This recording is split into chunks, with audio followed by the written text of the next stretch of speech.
Proyek konstruksi di Indonesia itu kan lagi gencar-gencarnya gaya, gedung-gedung tinggi, jalan tol baru, semuanya dibangun. Tapi, di balik semua kemajuan itu, ada sisi gelapnya. Ada harga yang sayangnya seringkali dibayar pakai nyawa. Yuk kita coba bedah bareng-bareng, kenapa sih tragedi di lokasi proyek ini kayaknya terus aja berulang? Apa yang sebenarnya terjadi di balik berita-berita duka yang sering kita dengar? Coba deh, kita resapi kalimat ini. Ini diucapkan sama pekerja yang baru aja lolos dari maut. Yang penting nyawa kita dulu. Kalimat ini langsung nusuk ke inti masalahnya kan? Ini tuh bukan lagi soal angka statistik. Ini soal manusia. Soal bapak, anak, atau saudara kita yang setiap hari berangkat kerja, cuma berharap bisa pulang ke rumah dengan selamat. Oke, biar kita benar-benar paham seberapa gawat masalah ini, kita lihat satu contoh kasus yang paling tragis.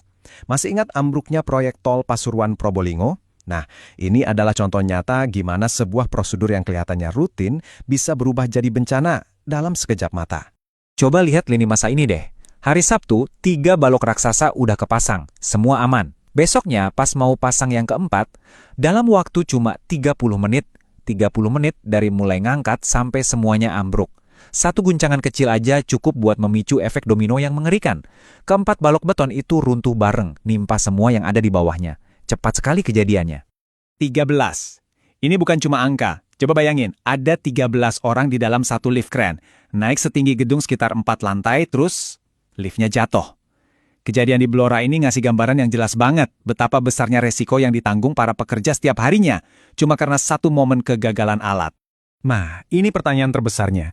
Kenapa sih kecelakaan-kecelakaan ini bisa terjadi terus-terusan?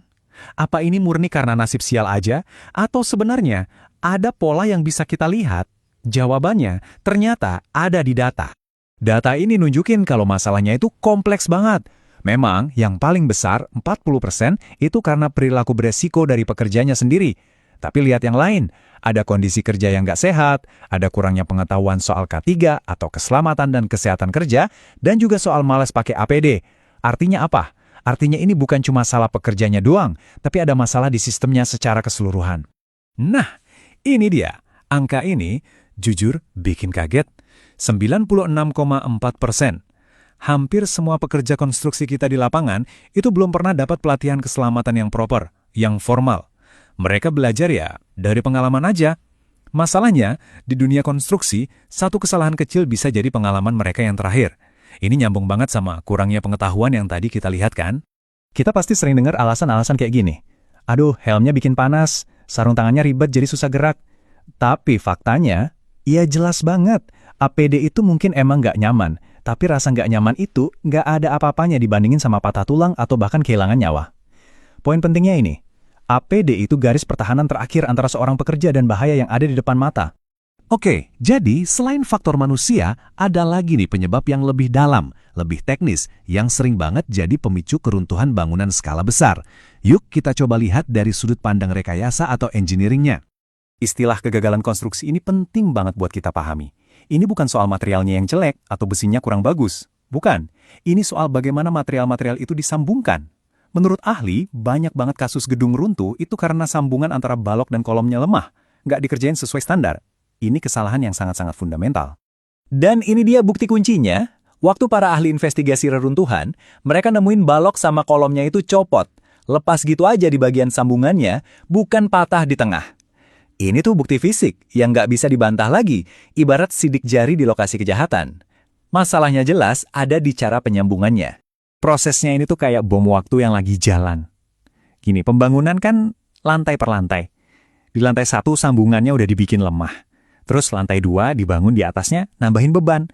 Lanjut lantai 3, 4, setiap lantai baru itu bikin bebannya makin berat. Dan tekanannya makin besar di sambungan yang udah lemah dari awal. Sampai akhirnya, boom! Strukturnya nggak kuat lagi nahan bebannya sendiri, dan runtuh. Oke, kita udah lihat berbagai macam penyebab masalahnya, dari faktor manusia sampai teknis. Sekarang, yang paling penting, gimana solusinya? Apa aja sih langkah-langkah praktis yang bisa dilakuin buat mencegah kecelakaan ini terjadi lagi? Ini dia. Ini adalah starter pack keselamatan yang hukumnya wajib. Nggak bisa ditawar. Sebelum seorang pekerja naik ke tempat tinggi, semua alat ini harus nempel di badan. Masing-masing punya fungsi vitalnya sendiri. Helm buat kepala, kacamata buat mata, sepatu buat kaki. Semuanya penting. Punya body harness itu satu hal, tapi memakainya dengan benar itu hal lain yang sama pentingnya. 4 langkah ini nggak boleh ada yang kelewat. Pertama, cek dulu kondisinya. Terus, pakai kayak jaket. Jangan sampai melintir. Kencengin semua pengaitnya. Terakhir, pastikan pas di badan. Satu aja langkah yang salah, bisa-bisa alat ini nggak berfungsi pas lagi dibutuhin banget. Nah ini nih, fisika simple yang bisa jadi penentu antara hidup dan mati. Jadi di mana Anda mengaitkan tali pengaman itu krusial banget. Kalau titik kaitannya ada di atas kepala Anda, itu namanya faktor 0. Jarak jatuhnya bakal pendek banget, aman. Tapi kalau titik kaitannya ada di level kaki atau faktor 2, Anda bakal jatuh lebih jauh sebelum talinya nahan. Ini bahaya banget, bisa bikin cedera serius walaupun Anda nggak sampai kena tanah. Jadi, jelas ya, kecelakaan kerja ini bukan masalah satu orang aja. Bukan salah pekerjanya doang atau mandornya doang. Ini masalah sistemik. Masalah yang melibatkan banyak banget pihak. Terus, siapa dong yang harusnya tanggung jawab buat benerin ini semua? Intinya gini, tanggung jawab ini harus dipikul bareng-bareng. Perusahaan wajib sediain sistem, alat, sama pelatihan yang benar. Pekerja wajib ikutin aturan dan sadar buat jaga diri. Dan pemerintah sebagai regulator ya harus ngawasin dengan ketat. Kalau salah satu dari 3 pilar ini ada lemah, seluruh sistem keselamatannya bisa ambruk. Dari semua pembahasan kita tadi, ujung-ujungnya kita sampai di satu pertanyaan ini. Kalau sampai ada tragedi, gampang banget kan nunjuk jari, saling salah-salahan? Tapi mungkin pertanyaannya bukan cuma siapa yang salah, tapi gimana caranya kita semua bisa lebih baik lagi.